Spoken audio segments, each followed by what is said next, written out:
If you haven't figured it out by now, it is the political season.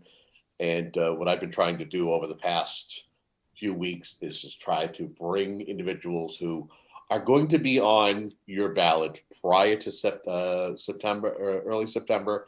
We had folks on who were running in the primary. Well, since the primary, we're trying to get the folks and the individuals on who are running in the November 3rd general election. A lot of the folks are local officials, whether they're running for a state office, maybe running for a county office. We try to make sure that we have folks on to best represent their campaigns and why they're running for office. And joining us today is Carina Mompelas. She is running for County Treasurer, Plymouth County Treasurer. Carina, welcome to our conversation. Hi, thank you so much for having me, Kevin. For folks who may or may not know you, tell us just a little bit about yourself.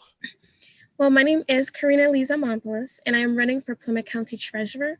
I am a financial analyst and also an IT program manager.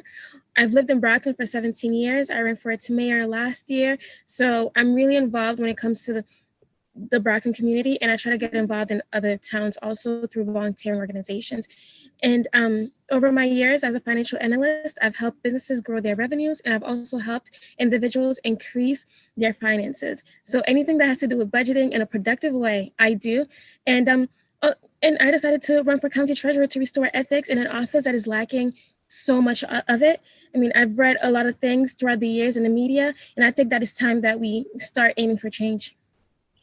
What was it about this particular office that you decided that this would be the ideal race to get involved with? Well,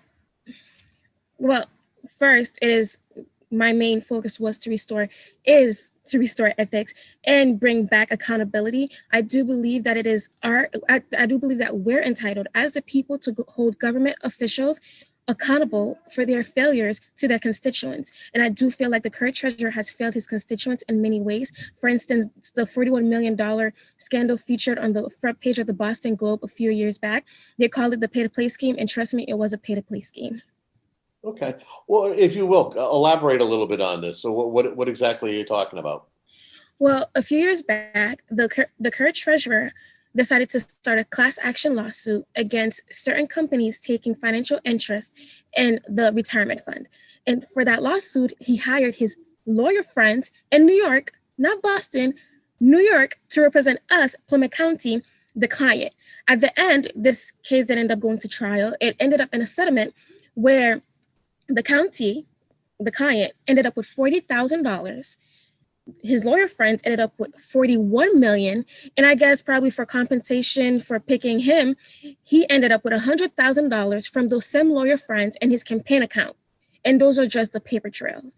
And to me, that's just clear evidence of lack of ethic. And it's just an ethical violation. And I do believe that he needs to be held accountable for that. One of the things that the treasurer, the county treasurer, oversees is the retirement of the county employees. Give me your thoughts on being someone, if you're elected, that you would be the chairperson of that board that oversees the retirement funds for so many county employees.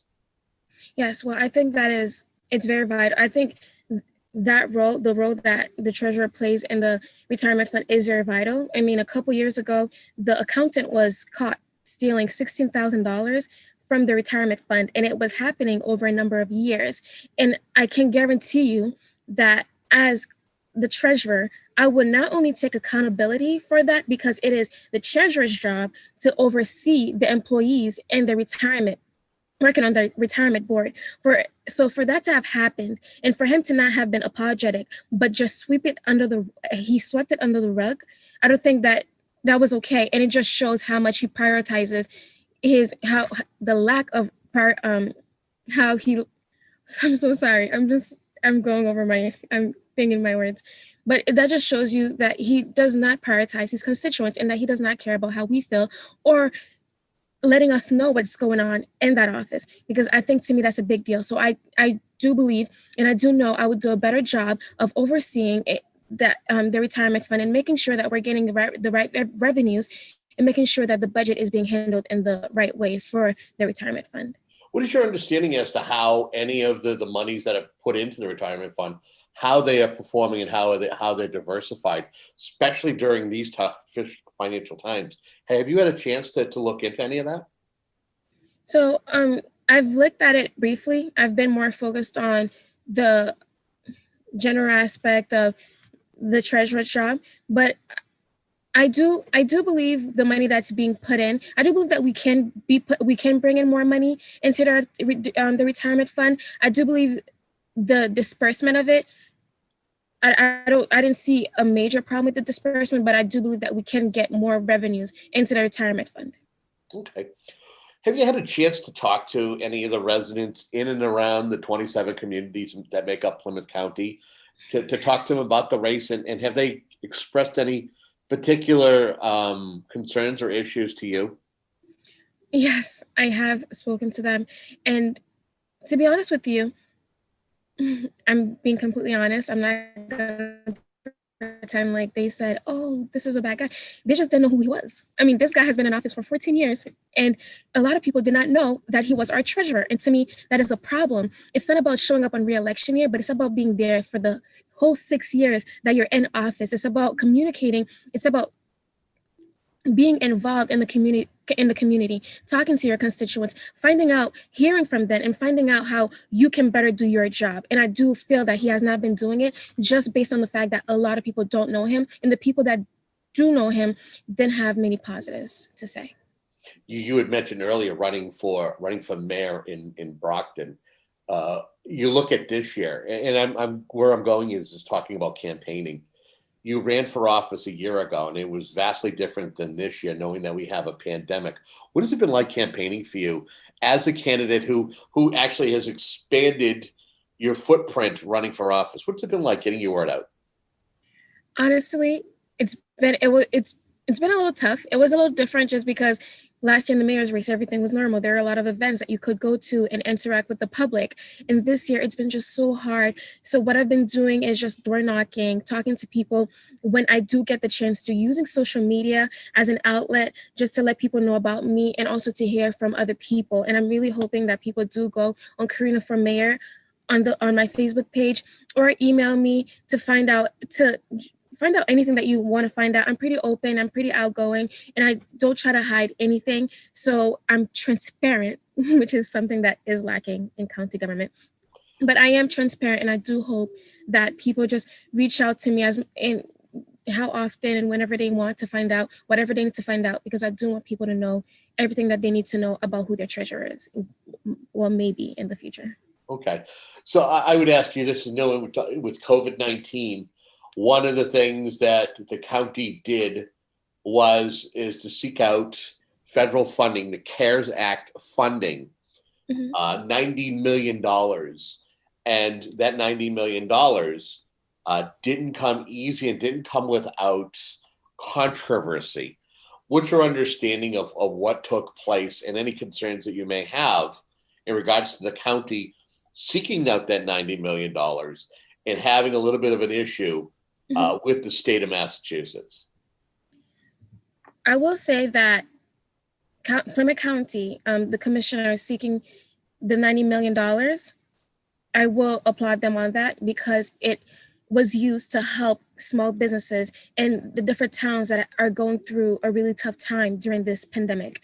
However, I will say that the letters that was written to the letters that were written to the county officials about them relinquishing the money to the state said a lot about legislators' lack of trust in county government. It said a lot about the fact that people who were in the same party as the treasurer, did not trust him to disperse that money to the towns. It said a lot about the lack of integrity in the office. And I think that it should be a red flag to everyone why we should not elect this treasurer again. Any concerns that I know that the Baker Polito administration expressed concern, and there was even rumblings of that the state just didn't sit well with the state, and that it could cause further issues in regards to the relationship between the county and the state. I was concerned, to be honest with you. And I'm still concerned that this might come back and we may find out in the future that something went wrong with how the money was dispersed. I am concerned based on the issues and the past scandals that have been linked to the treasurer's office, and that is I am concerned, and I do think that the state would have been better equipped to disperse that money. I mean, look at how the money, I mean, to be honest with you, it is an election year, so I didn't expect them to do anything sneaky, because I mean, you know, photo ops and everything, cameras were everywhere for the disbursement of that money, because it is an election year. So I figured they had to do a good job with it. They had to, because cameras were going to be on them, and it was a great re-election tactic, in my opinion. And I think that's exactly why they didn't want to relinquish that money to the state. It was a tactic. It was not about them not trusting the state. It was not them thinking that they could do a better job. It was the fact that it was an election year and they're trying to get reelected. He's trying to get reelected. You know, it's the biggest struggle is whether we should keep county government. That's been an ongoing dialogue. Knowing that you have the county commissioners, knowing that there's been issues as far as financially, that there's been a budget deficit. What do you feel your job is if you are elected as treasurer in regards to helping the county be financially in a better place than it is today, and as it has been over the past few years? Well, as county government, as county treasurer, I will focus more on the issues that have been going on in that office, and I'm focused on ensuring the people of the importance of county government. For instance, we have this what do you call it? I'm so sorry. The Registry of Deeds situation. So in Massachusetts, the Registry of Deeds is required to give the county 42% of its revenues, and instead we've been only getting 10%. And the treasurer has been in office for 14 years, and he said every election year that he's going to do something about it, and he has not done anything about it. And that's something that should have been fixed a long time ago. There is the dredge fund that's been sitting there for 4 years. I mean, as treasurer, you're responsible for making sure that you're dispersing the money in a way that is going to be productive to the county, and we're not wasting taxpayers' money. So when you invest $212,000 into a dredge that has not been used for 4 years, that just shows that you were not looking at the best interest of the county. You were just throwing money out there, and I don't think that's right. As treasurer, my top priority, my only priority, will be to put the interest of Plymouth County first. It will be to make sure that there is no nepotism in that office, that employees are held accountable when they make mistakes, that I hold myself accountable when I make mistakes, and I'm apologetic to the people. It'd be about serving the public and not myself, not my own interest. And that's what I hope to prove as treasurer of Plymouth County. And if you're just tuning in, we're speaking with Carina Mompelas. She is a candidate for Plymouth County Treasurer, and she is looking for your vote come November 3rd. Carina, we just have a couple of moments left here in our conversation.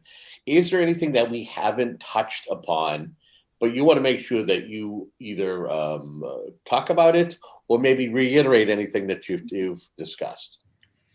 Well, I do want to talk. Well, I think we talked about most of it, but I do want to tell people to just go on my website, carinamompelas.com, to find out more about me. And I repeat, carinamompelas.com, or you can also email me at carinafortreasurercm@gmail.com, or you can also go on my Facebook page. I do want to make sure I emphasize that the office is lacking ethics, it's lacking transparency, it's lacking honesty, and it's lacking, and the individuals in the office are lacking integrity. And it's time that we restore it. It is our duty as the people, as a democracy, to make sure that our government officials are serving us in the right way. And right now, that is not being done in the treasurer's office. So I'm really hoping that the constituents stand with me. I'm really hoping that you guys give me a chance to prove that I will do a better job at this position than what we've been receiving the past couple of years. I mean, for instance, the meetings are not even being filmed. I mean, that's transparency right there. What happened to transparency years ago? Meetings used to be filmed, and now they're not being filmed. How we the constituents supposed to know what's going on in the budget and everything?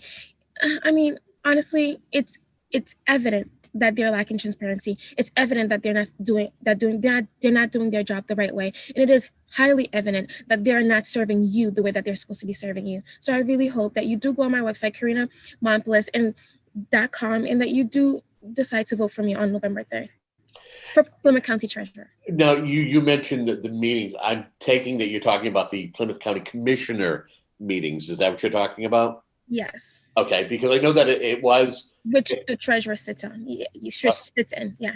Okay. I don't know if he sits in on those meetings or if the treasurer is supposed to sit in on those meetings, but knowing that when it comes to financial ramifications and putting budgets together, that the county treasurer does play a significant role, as does the advisory board. What aspect are you looking forward to if you are elected? Whether it's the Register of Deeds and getting to know John Buckley, or the county commissioners. And again, we know there's 2 seats that are up for grabs. Yes. Is there any aspect of that you're looking forward to at least meeting these people and getting to know them? Yes, of course. I do believe in any office. It's about working together to accomplish a common goal. And I look forward to working with the commissioners, and I look forward to just making sure that we're serving the interests of Plymouth County together. And I just hope that they want to work with me too.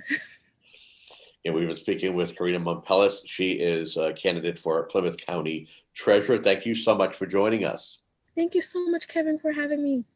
And again, our guest was Carina Mompelas. She is running for Plymouth County Treasurer. And we thank her for stopping by, and all the candidates who have made time to sit down in front of the camera or at least do it virtually to talk about their particular campaign. Again, you've been watching Municipal Focus. Until next time, have a good day.